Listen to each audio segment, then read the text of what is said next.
আমরা জানি বাংলাদেশের রাজনীতিকে যদি আমরা মূলত দুটি ধারায় ভাগ করি, 2001 সাল থেকে যখন জোটবদ্ধ নির্বাচন শুরু হয় তখন থেকে আমরা দেখেছি আওয়ামী লীগ এবং জাতীয় পার্টি মূলত দুটি একজোট মহাজোট তাদেরকে আমরা দেখেছি, এবং অন্যান্য দলও আছে, কিন্তু জাতীয় পার্টি এবং আওয়ামী লীগ মিলে একটা বড় জোট, এবং জামায়াত এবং বিএনপি মিলে অন্য আর একটা জোট। এই যে জোটবদ্ধ রাজনীতিতে যুক্ত হওয়ার মূল কারণটি হচ্ছে ভোটের হিসেবে দেখা যায় যে রংপুর বা উত্তরাঞ্চল জাতীয় পার্টির একটা বড় ঘাঁটি। হোসেন মোহাম্মদ এরশাদ বেঁচে থাকতে তিনি বরাবরই সেখান থেকে নির্বাচিত হয়েছেন, একাধিক আসনে তিনি নির্বাচিত হয়েছেন, আপনি নিজেও সেখান থেকে নির্বাচিত হয়েছেন, কিন্তু তাদের ভোট সারা দেশে ধরেন 10 থেকে 12% আপনার দলের, যদি আমি ভুল বলে না থাকি। অন্যদিকে জামাতের ভোট হচ্ছে গিয়ে 3 থেকে 5%। এইবার নাকি তাদের ভোট বেড়েছে, যদিও এইবার নির্বাচনটি অত্যন্ত বিতর্কিত, সেই প্রসঙ্গে এখন নাই বা গেলাম। কিন্তু আপনাদের এরকম একটি বড় 10 থেকে 12% ভোট ব্যাংক, এটি তো ছোটখাটো ব্যাপার নয়। তারপরও আপনাদেরকে এইবার নির্বাচনে একেবারে জিরো করে দেওয়া হলো, শূন্য, একটি আসনও আপনারা সংসদে পেলেন না। এর কারণটি কি? আপনাদেরকে কারা কেন ভ্যানিশ করে দিতে চায়? প্রথমে একটা ভুল সংশোধন করে দিই। আমরা 2001 সালে কিন্তু আমরা আওয়ামী লীগের সঙ্গে ছিলাম না। 2001 সালে যে নির্বাচন হয় বা তার আগে 96 সালে যে নির্বাচন বা 91 সালে, এগুলো সব আমরা এককভাবে করেছি। আর 2008 সালে এসে ওই যখন একটা 111-এর পরে যেটা হলো আর কি, 7th পার্লামেন্ট, 9th পার্লামেন্ট, তখন আমরা মহাজোট করেছিলাম। তো তারপর থেকে আমরা সবসময় জোটবদ্ধ ছিলাম, বা এরকম ধরনের কথা না। কতক সময় মহাজোট ছিল, কতক সময় আমরা আলাদাভাবে আন্ডারস্ট্যান্ডিং। আমার যতটুকু মনে আছে 96 নির্বাচনে জাতীয় পার্টি মন্ত্রিত্ব পেয়েছে, আনোয়ার হোসেন মঞ্জু মন্ত্রিত্ব পেয়েছিলেন জাতীয় পার্টি থেকে, রাইট? ওটা হলো জাতীয় পার্টি থেকে, ওখান থেকে শুরু হয়েছিল আর কি। আমাদের যেটা সমস্যাটা, আমাদের দলের সমস্যা যেটা হয়েছে সেটা হলো 90-এর পর থেকেই যারা ছিলেন সকলেই, যারা ক্ষমতা এসছেন বা ক্ষমতার বাইরে অন্যান্য রাজনৈতিক দল, এগুলো সবাই মিলে আমাদের দলটাকে ধ্বংস করার জন্য খুবই চেষ্টা করেছে। ওই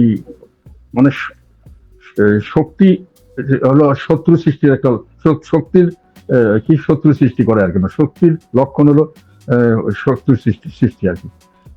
শক্তিশালী ছিলেন, এরশাদ সাহেবের যথেষ্ট জনপ্রিয়তা ছিল।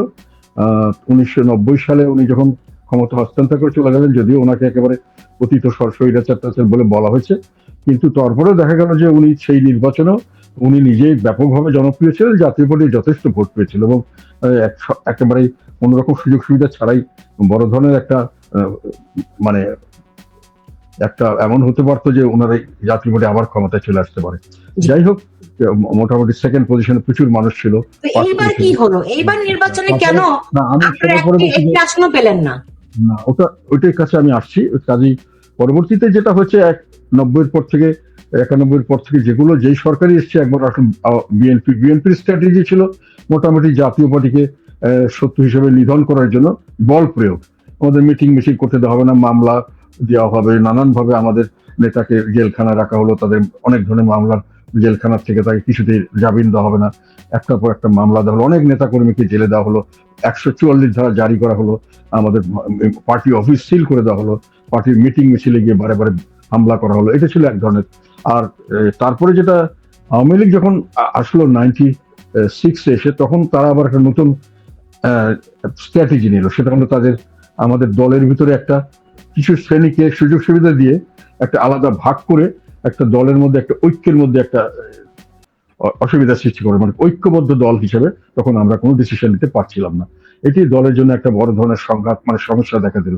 এক ধরনের একটা হলো বল প্রয়োগে ধ্বংস করা, একটা দেশের দলের মধ্যে ভাগ সৃষ্টি করে তারপর এটা এই দলটাকে নষ্ট করা। এই প্রক্রিয়া চলছিলই দীর্ঘদিন পর্যন্ত। আমরা অনেক সময় দেখা গেছে যে 2008 সালের নির্বাচনটা মোটামুটি আমরা সাধারণভাবেই গেছিলাম। তারপর থেকে আবার আওয়ামী লীগ যখনই ক্ষমতা আসলো 2014 থেকে আবার ওনার একটা প্যারালাল শুরু করে সবসময় আমাদের একজনকে একটা দল রাখা হতো, যারা সরাসরি সরকারের সঙ্গে লিয়াজো করে তারা থাকতেন, এবং এটাকে ওনারা শেষ পর্যন্ত 2000 সেই একই ধরনের যারা ছিলেন তারা আবার ওই আমাদের লাস্ট 26-এর নির্বাচনের আগেও তারা আবার তৎকালীন সময় যারা অন্তর্বর্তীকালীন সরকার তাদের সঙ্গে একটা হৃদ্যতা করে আমাদেরকে আবার একটা পার্টির মধ্যে ডিভিশন তৈরি করে একটা সমস্যা সৃষ্টি করেছিলেন। যাই হোক, সেটা নিয়ে আমরা কিছুটা ব্যতিব্যস্ত ছিলাম।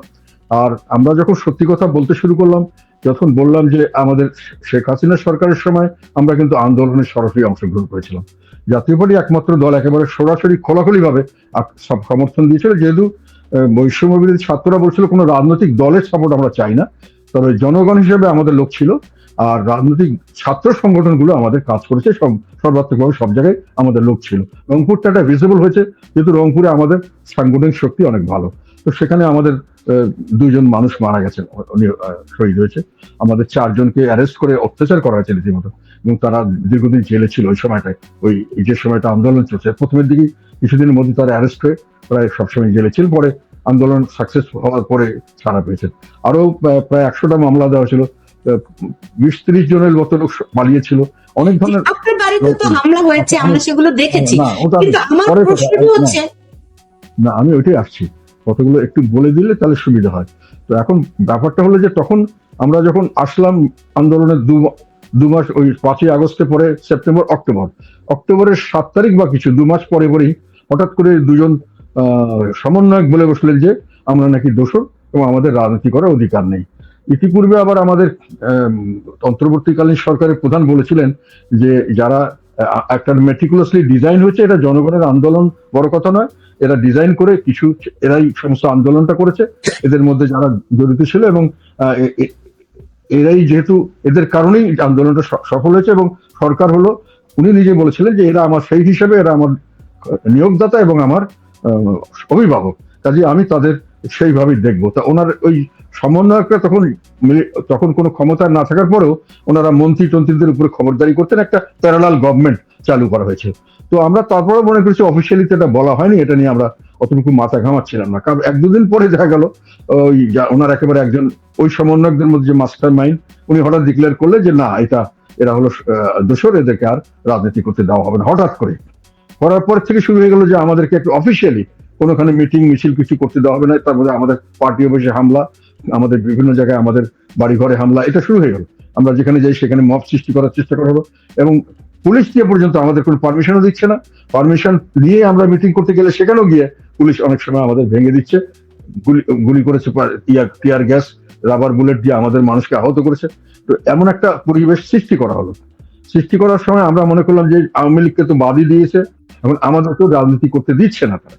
তো তারপরেও আমরা মোটামুটি শক্তভাবে, যে আমাদের তো কোনো দোষ নেই, অনেকভাবে আমরা, জনগণও জানে, সবাই জানে যে আমরা আন্দোলনের সঙ্গে ছিলাম, আমাদের অনেক ত্যাগ আছে এর মধ্যে, এবং এগুলো আমরা গোপন ভাবেও করিনি, একেবারে প্রকাশ্যভাবে আমরা রাজপথে ছিলাম। আমাদের লোকজন, আমরা বক্তৃতা বিবৃতি দিয়েছে, টেলিভিশন স্টেটমেন্ট এসছে, পেপার এসছে, সবগুলো দেখে যখন আইনগতভাবে কিছুতেই আমাদের ঠেকাতে পারছে না, তখন তারা ওই আমাদেরকে নির্বাচন করতে দিবে না, বিভিন্ন প্রেশার সৃষ্টি করলো। জামাত এবং এইসব ছাত্রদের দলটল মিলে ইলেকশন কমিশনার বিভিন্ন ভাবে বাধা সৃষ্টি করলো, এবং লাস্ট পর্যন্ত দেখা গেলো যে আমি যেটা বললাম ডিভিশন করা, আমাদের ওই ডিভিশনটাকে দিয়ে আমার বিরুদ্ধে, আমাদের দলের বিরুদ্ধে মামলা, এবং সেখানে তারা দলের নেতৃত্ব নেওয়ার চেষ্টা, মানে চারপাশ থেকে আমাদেরকে একটা বিশাল ঝামেলায় ফেলে দিল, যে আমরা স্বাভাবিক রাজনৈতিক কর্মকাণ্ড করতে পারছিলাম না। তখন একটা পর্যায়ে তো আমরা মনে করলাম যে নির্বাচন হয়তো আমাদের করতে দেবে না। আমরা ইলেকশন কমিশনে যাচ্ছি, তারা আমাদের সঙ্গে কথা বলছেন না, আমাদের সবার সঙ্গে মত বিনিময় করছেন, আমাদেরকে ডাকছেন না।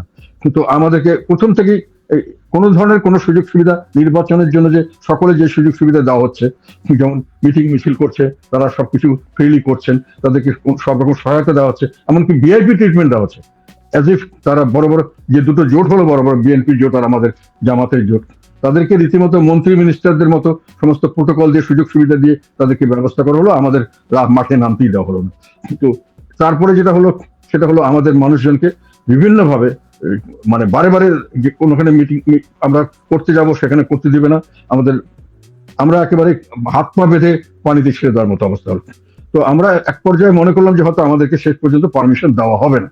সেইভাবে আমরা তারপরে যখন পারমিশন বললো যে না করতে পারবেন, তখন আমরা যখন মাঠে গেলাম, তখন আমাদের কোনো সারা দিক থেকে দেখা গেল আমাদের 3জন আমাদের নেতা তখন জেলে, যারা জেল থেকেই আমাদের নির্বাচন করলো।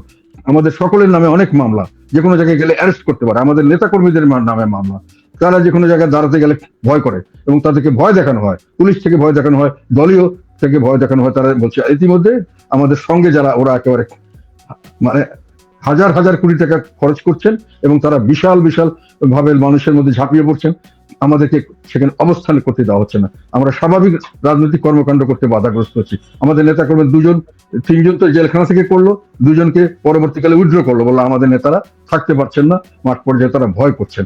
আমাদের ঘরে ঘরে গিয়ে আমাদের প্রতিদ্বন্দ্বীরা গিয়ে অনেক সময় অনেক জায়গায়, আমি বুঝলাম যে রাজনীতির মাঠে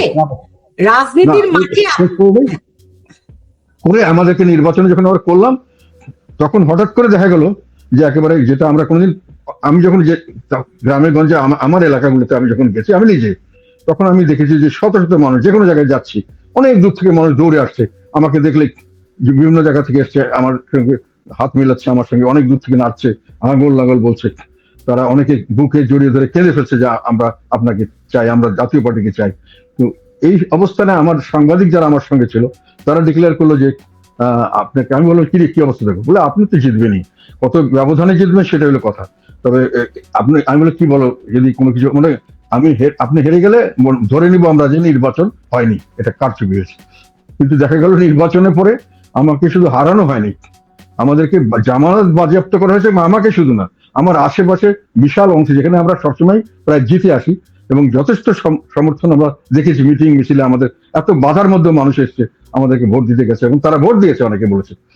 তো তারপরেও দেখা গেল যে আমাদের সবাইকেই শুরু করা হয়েছে এবং সারা দেশব্যাপী আমাদেরকে একটা মেট্রোকুলাসলি ডিজাইন করে আমাদেরকে সব জামানত বাজেয়াপ্ত, আর 1% নিচে ভোট করলে নাকি কি একটা আপার হাউস যাওয়া যাবে নাকি, ওটাও করা হয়েছে। তখন আমরা কিছুটা হলো মানে একটু দ্বিধান্বিত হলাম যে ব্যাপারটা কি, আমাদের কি সত্যিকারই আমরা হেরে গেলাম। আমি যখন দুদিন পরে রংপুর থেকে আমি ঢাকা আসলাম, সারা দেশের অবস্থা দেখলাম, সব এখানে হতাশা। আমাকে তখন একজন আমার খুব ক্লোজ মানুষ, উনি যথেষ্ট দায়িত্বপূর্ণ মানুষ এবং ওনার একেবারে ক্লোজ আত্মীয় ওই ঘটনার সময় রংপুরে ছিলেন এবং উনি একটা বড় দায়িত্বে ছিলেন।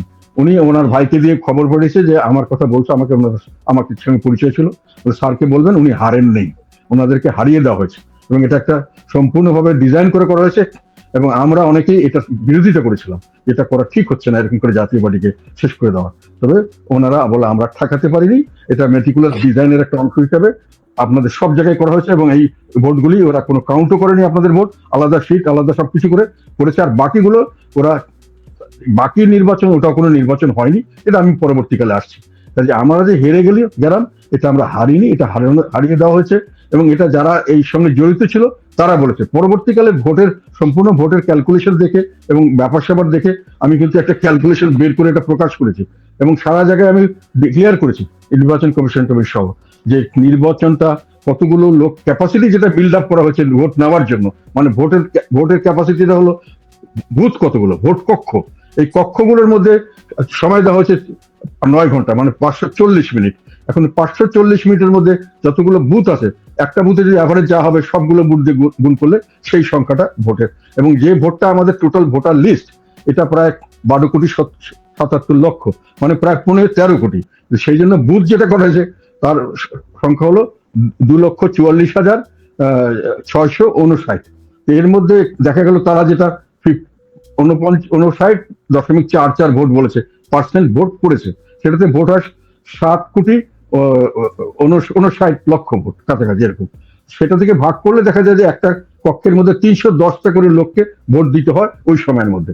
যদি একেবারে একটানা দিয়ে যায় তো 310টা করে লোককে ভোট দিতে গেলে এক একটা লোকের জন্য সময় পাওয়া যায়